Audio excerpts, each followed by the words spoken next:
Selon l'UNICEF, le taux de préscolarisation au Tchad est en deçà des 10%.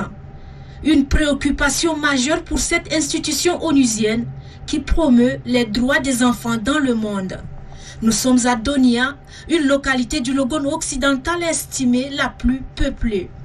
Ici, un établissement préscolaire est ouvert il y a 2 ans grâce au partenariat Tchad-UNICEF. Pour offrir un cadre d'études confortable à ces tout-petits, l'UNICEF met à disposition 2 salles de classe destinées à la petite et à la grande section.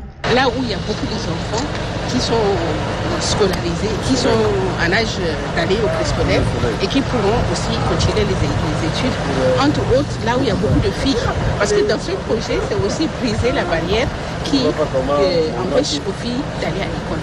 L'établissement accueille pour l'heure plus de 65 enfants encadrés par 4 animatrices formées et prises en charge par l'UNICEF.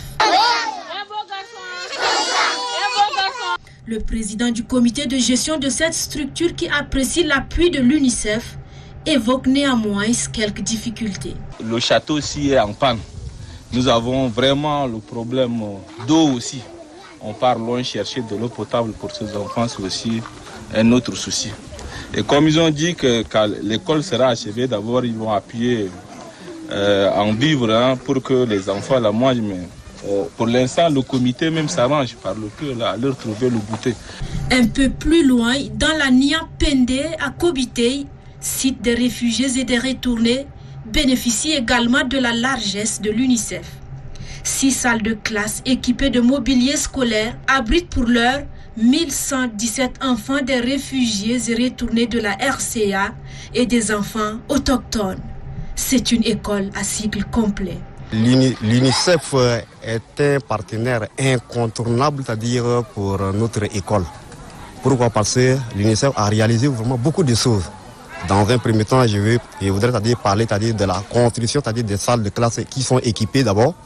Nous avons également la construction des blocs de latrines séparés pour les filles et pour les garçons.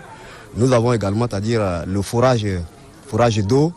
Je voudrais également parler de la formation des enseignants.